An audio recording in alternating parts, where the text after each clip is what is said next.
couldn't pay my rent.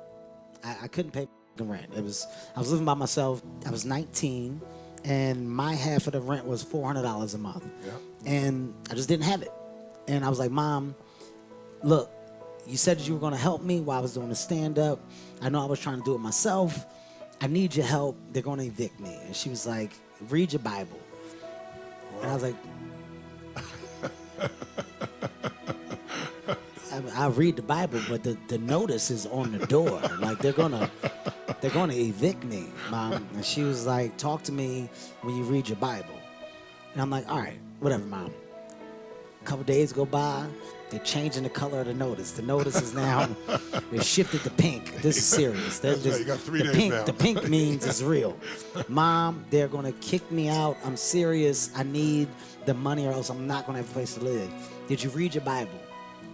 Yes. Then if you read your Bible, then you wouldn't be talking to me. Mom, this is not the time. Then you didn't read your Bible. Back and forth, I get off the phone, I'm frustrated. Nighttime comes, I'm in the bed, open up the drawer, and I was like, let me read this damn Bible. Let me just read the damn Bible, man, so I can really tell this woman that I read the Bible and be honest about it so she can help me. I open up the Bible, the rent checks for the rest of the year fell out the Bible. Oh, they had always been in the Bible. It's a true story. So way. Literally for every month of that year, and I had missed months where I had to scrape and find, it was always there. And her biggest thing was, don't lose your faith, keep faith, read the Bible. So from that day on, that's magnificent. That's when I started reading the Bible, and then I had to go to her. She was like, "Your ass been lying to me all this time about reading that Bible," and I was like, "Yeah, I've been lying." There was a high level of support from my mother. Yeah. There was always support. There was never a negative tone of what I couldn't do. It was always whatever you put your mind to is what you can achieve. So when I got old enough to make the decision and say I wanted to do stand-up comedy, it wasn't met with negativity. It was met with reinforced positivity. That's and beautiful. There was a timeline that was given to make it work. And if I didn't, I had to go and do what she suggested. What was that? It was a year. I had a year.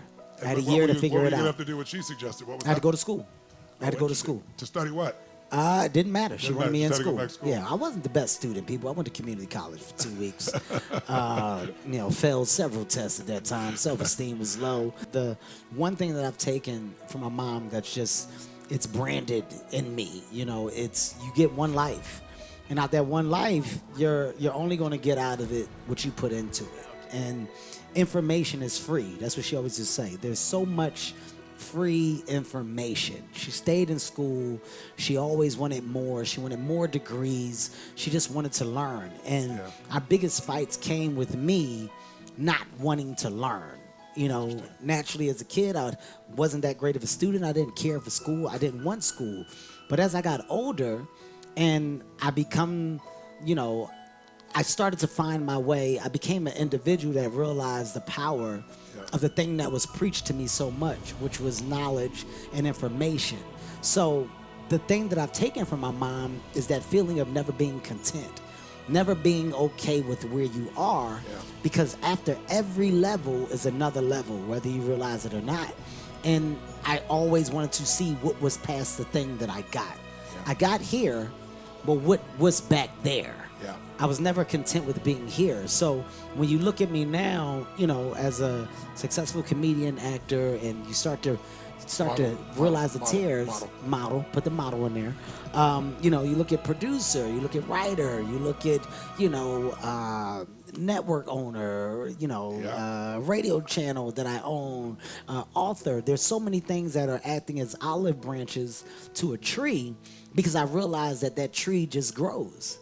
It doesn't stop growing. A tree only stops if you choose to say, I'm not watering anymore.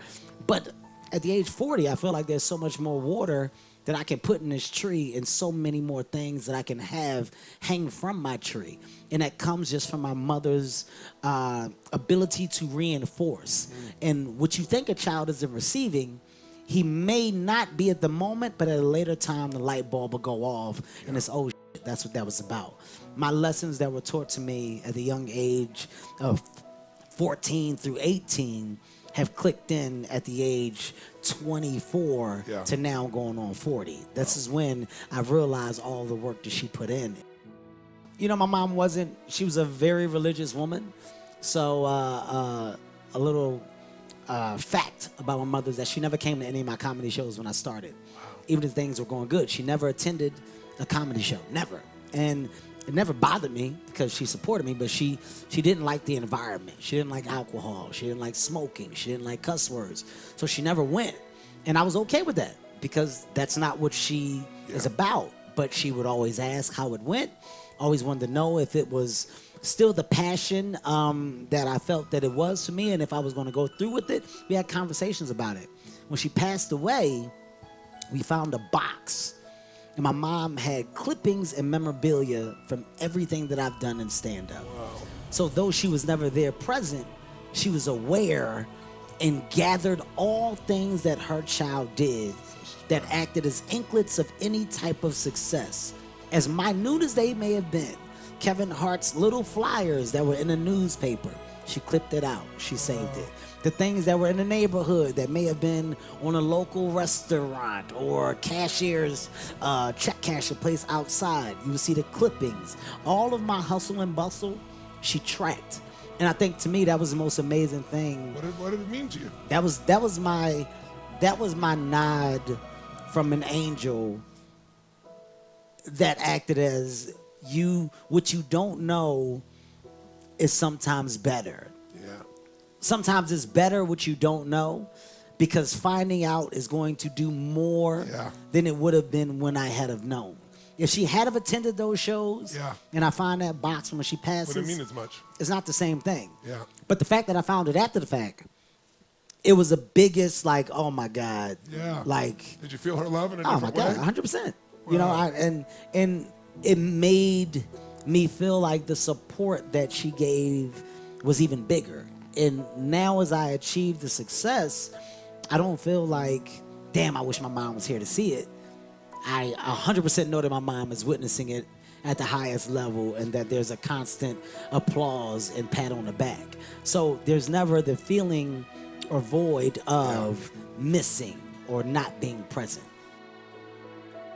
It's when she was at her sickest. You know, my mom, she passed away of ovarian cancer. And the thing about my mom, like I said, she was a very religious woman, so she didn't tell us the severity of the ovarian cancer. Me and my brother found out when we were seeing her, things were just changing. Like she wasn't looking good.